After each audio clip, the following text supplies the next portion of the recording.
Breaking news. The court hearings for 12-year-old victim Peyton Loetner, who was stabbed 19 times, have just been released. We will now transfer over to Diamond for a brief overview of the incident. On May 31st of 2014, Anissa Wire and Morgan Geyser lured their friend Peyton to a forest and stabbed her 19 times to appease the fictional character Slender Man. Apparently, it was a desperate attempt to protect their families, a killer-to-be-killed situation. Moving on to Michelle. Morgan Geyser was diagnosed with early-onset schizophrenia. Her father was also diagnosed with early-onset schizophrenia as a teenager. Geyser's schizophrenia explains her social isolation, hallucinations, paranoia, hearing of voices, fear, and persecutory delusion, all symptoms of early-onset schizophrenia. Up next, we will be interviewing an expert in this area. Upon interviewing Mr. Garate, a psychologist, he has stated having schizophrenia isn't a justifiable claim, since at the end of the day, it is one's own fault for not taking the proper medication necessary and receiving the help. Though it could be used as an argument by the defendant as an excuse for being mentally ill, his belief of their sentences of 25 and 40 years were enough as they were still young and will be receiving treatment at the mental institution. The two girls had their separate trials where the defense attorney deemed the girls incompetent of criminal intent due to their mental evaluations and reasons of self-defense, while the prosecutor rebutted that the attack was premeditated, signifying that the girls were not in any immediate danger. Transitioning back over to Diamond to cover Morgan Geyser's statement. Morgan Geyser's statement. I just want to let Bella and her family know I'm sorry. I never meant for this to happen and I hope that she's doing well. She pleaded guilty to her first-degree intentional homicide to avoid prison, then found not guilty by reason of mental disease, and sent to 40 years of state mental health institution. Michelle has more on Anissa Ware's statement. Anissa Ware pleaded not guilty by reason of mental disease in September 2016. A year later, she pleaded guilty to second-degree murder. The jury found her not guilty by mental disease and she was sentenced to 25 years in a mental institution. As of July 2021, Anissa Ware was no longer considered a risk and she was granted conditional release. She was under GPS monitoring and case manager supervision until the age of 37.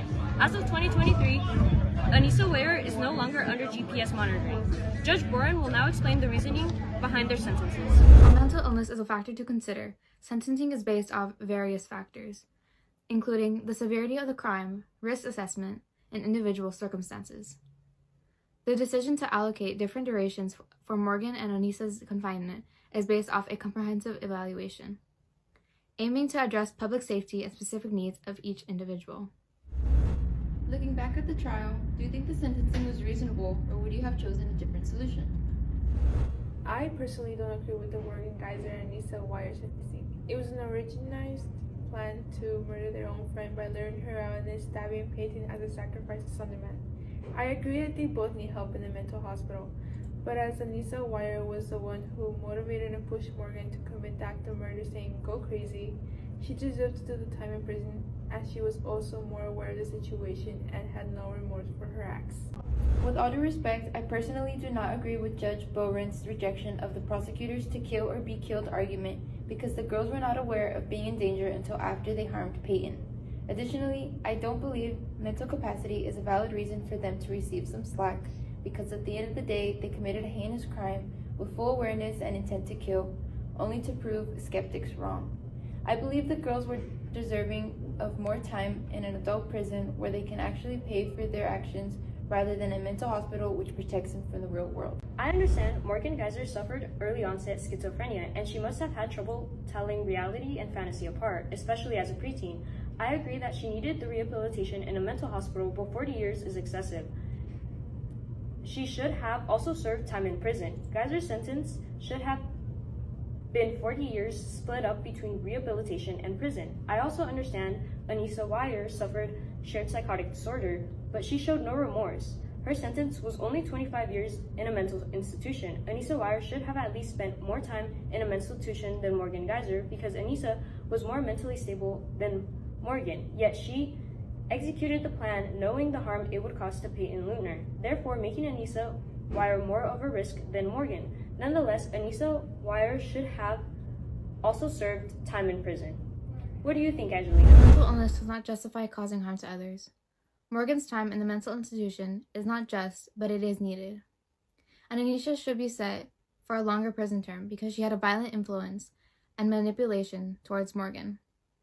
Anissa's shorter sentence reflects on an evaluation of her specific circumstances and perceived as a level of threat. The principle kill or be killed does not justify the harm inflicted and is not a legal defense. Each case is individually assessed based on various factors to ensure that there is a just outcome. This is all we know about the case for now, and we'll continue to bring updates. However, as for now, we will bring you the weather report for this upcoming week.